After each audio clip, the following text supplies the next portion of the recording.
Okay, so you sent over these research papers on medical anthropology in Guatemala, and wow, I gotta say, I'm intrigued. We're really gonna dig into how different cultures see healing, especially in a place as vibrant as Guatemala. Yeah, it's really fascinating stuff. It reminds us that health is about way more than just like our physical bodies, beliefs, traditions, even politics. Yeah. They all kind of feed into how we think about being sick and getting better. Right. It's like we're trading in a magnifying glass for a kaleidoscope to get the full picture. And speaking of different perspectives, we're starting back in the 1940s with those early American anthropologists who were heading down to Guatemala, totally immersing themselves in these communities. Can you imagine? Notebooks out, ready to learn. And this is where we meet John Gillen and his work on, get this, magical fright.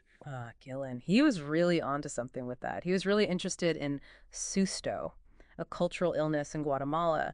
And while susto means fight, it goes way deeper than just getting a little startled. It's really woven into their local beliefs and what they go through, often seen as the soul separating from the body. Pretty intense stuff. His study was huge because it showed just how crucial it is to really get the cultural context of an illness, especially one like susto that doesn't really have a direct match in Western medicine. It makes me think about how a doctor here might see a rash and immediately think allergies, but a medical anthropologist would take a step back and ask, like, okay, what else is going on in this person's life? What's happening in their community? Could this physical thing be a sign of something deeper? Exactly, you've got it. And that's where the INCP, the Institute of Nutrition for Central America and Panama, really comes in. Their research kind of led this charge towards what we call applied anthropology. It's not just about observing anymore, it's about using those cultural understandings to actually make health outcomes better. Like instead of just telling people they need to eat a certain food, they'd work with them, figure out their traditional diets, and then find ways to introduce healthier options that actually fit into their culture. Okay, so it's about bridging that gap, Yeah. right? Taking what we're learning from research and turning it into real solutions. So we've got these anthropologists laying the groundwork, really exploring these cultural nuances of health and illness. But then it gets really interesting because we start to see different models of illness popping up. It's like asking, who even gets to decide what sick means in the first place? You hit the nail on the head. That is a huge GE question. Two big models came out of those early studies. You've got Richard Adams, a big name in anthropology, who was really looking at how things inside the body and outside of it, like in the environment, could make someone sick. But then you have Juan Jose Hurtado Vega, and his model was especially influential, I'd say, particularly in Guatemala. What made Hurtado Vega's models stand out, especially there? Well, for one thing, he was Guatemalan himself. His system for categorizing illness was rooted in that local culture, in those specific practices. It just made sense to people there. In fact, his system is still used today, even more than Adams's, especially by medical students in Guatemala. Wow, talk about a lasting impact. But it really makes you think, You have these different points of view. The anthropologist coming in trying to understand this new culture, and then the local expert whose understanding is just ingrained in that world. And what's so important to remember is that neither perspective is really right or wrong.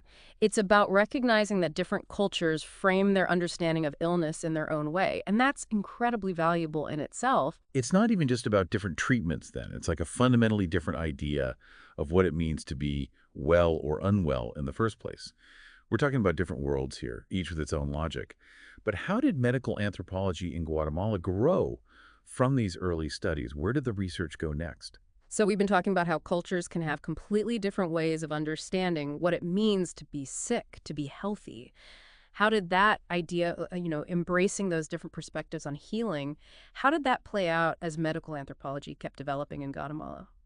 Well, the late 20th century saw some really interesting stuff happening. Researchers started moving beyond just documenting different models of illness, and they began to look more closely at the actual practices and knowledge systems of traditional healers. Mm-hmm. A big turning point was this book that came out called Ethnomedicine in Guatemala.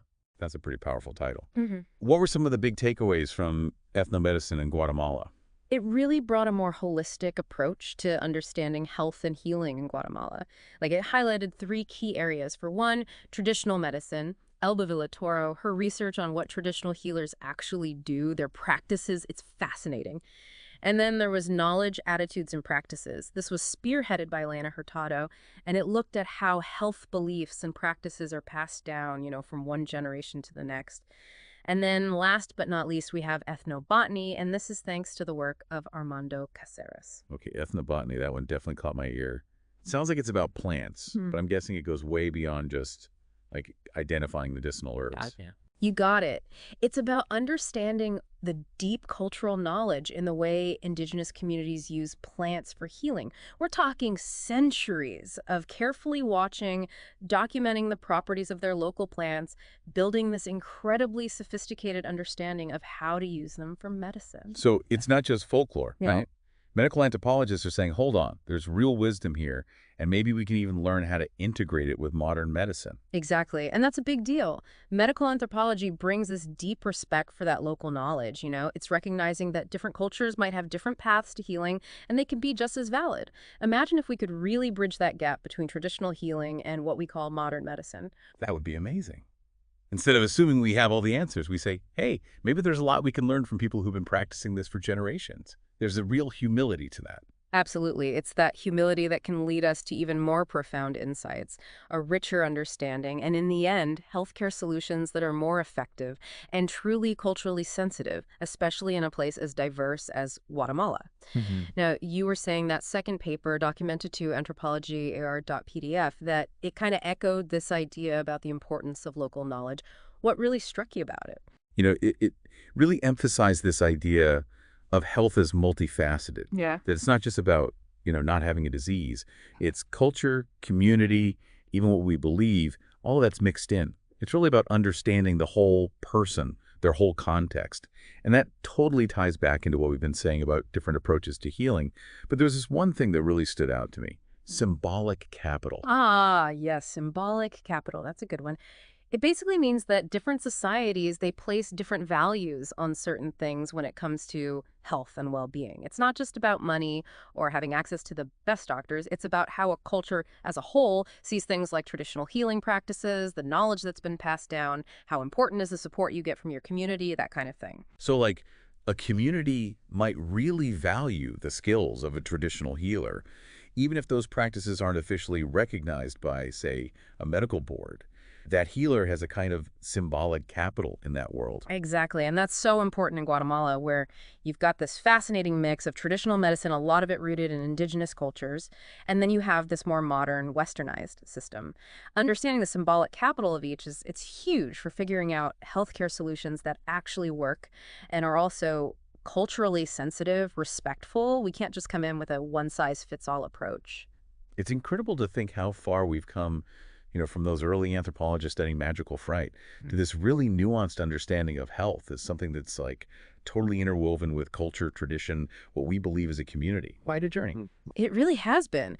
And like any good journey, it's probably sparked more questions than answers. Medical anthropology, it's always changing. Just like the cultures it studies, where do we go from here? How do we use these incredible insights to make things better, for health and healing in Guatemala, around the world, everywhere? This deep dive has really got me thinking. It's like, flip the script for me. Health isn't just about what happens in a doctor's office, is it? It's all tangled up with culture, history, what we believe deep down. What stuck with you the most through all this, especially how medical anthropology has changed in Guatemala? It's really hitting home for me how important it is to recognize all the different ways people approach healthcare around the world. Like, there's no one right way to heal, right? Medical anthropology reminds us to appreciate all those different traditions and beliefs that shape how people understand health. It's fascinating. It makes you think about the challenges for sure, but also all the opportunities, especially now that we're all so interconnected.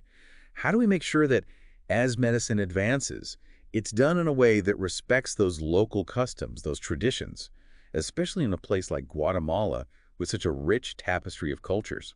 That's the million-dollar question, and these studies, they don't shy away from it, not at all. In fact, they point out some serious risks with approaching healthcare like it's just another business, especially in places where inequality is already a huge problem.